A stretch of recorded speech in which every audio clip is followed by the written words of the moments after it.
Vowel bodies. Let me think. One, two, three, four. There will be 4 notes in all on vowel bodies. First, on my blog, I mean. That's one referring to a first contact made years ago. And I'm not sure. I think it must have been a BBC adaptation or something. I have to check. So that's one. A second was made a few days ago. And that's this is the third. And there will be 4 because after I finish this, I have to get to the computer and write a real, serious, pertinent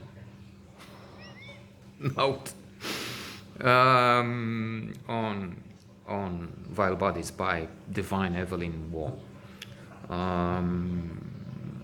No, it's not a pertinent art series. It's in fact more like his character, Adam, who appears to be at the center of the narrative.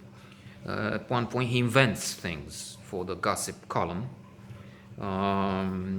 Something like people starting to wear green hats.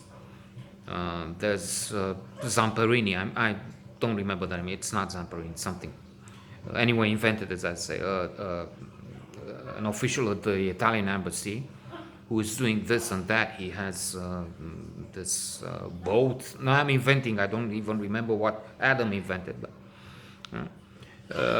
and something else. There are 3 elements that attract the attention of the owner of the newspaper where he writes. And anyway, he calls Adam and says, "Look, no more green bowler hats. Forget about the Samperini, and that's the third thing I don't want mentioned again. I mean, we like your column. My daughter and I read it. Nice, but show me a green bowler hat. I haven't seen anybody. And the Italian embassy has no knowledge of this Zamperini. So he didn't say that, but keep it grounded a little bit in reality. So a splendid work. I was thinking with this as with another recent book. Was it Pursuit of Love? It must have been, because I loved it. The Uncommon Reader, I also loved it. So the problem with Vile Bodies and some of these mentioned and others is that I don't want to finish. I stall because I like it so much. I prolong, so to say, the moment when we part ways.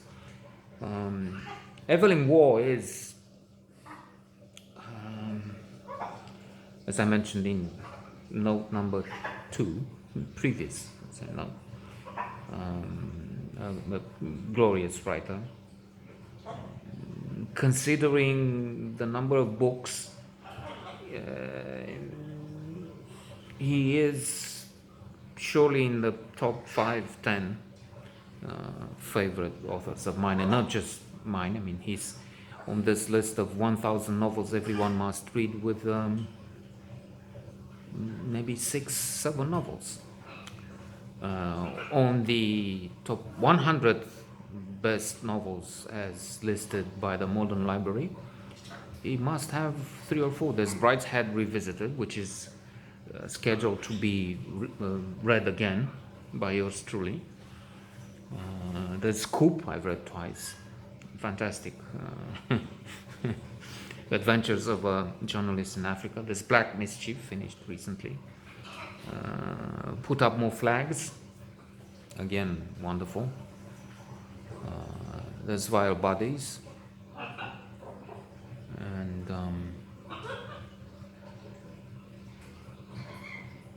I'm missing of it.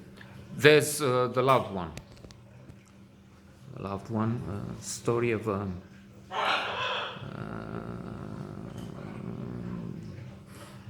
British man in America on the West Coast, in the cemetery. The loved one refers to the dead one.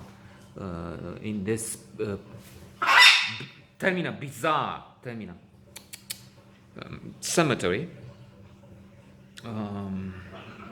they have a funeral house which is peculiar, outre, and refers to the dead as the loved one, the loved ones. And Dr. What's the name of that doctor? Dr. Lovejoy, I think. Adapted for the big screen, and or Lovejoy,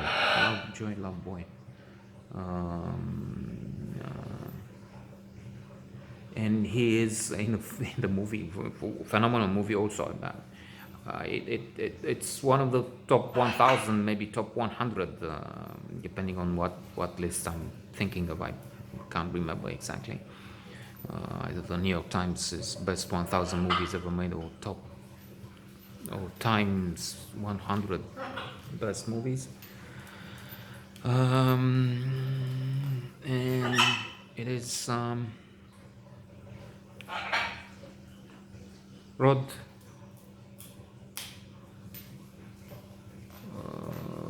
Steiger is playing this bizarre manager of the funeral home, who is also performing the autopsies and arranging the loved ones so that they look beautiful for their families when they say goodbye. And as for Bio Bodies, wonderful book. Read, click here and read. We'll review on the blog.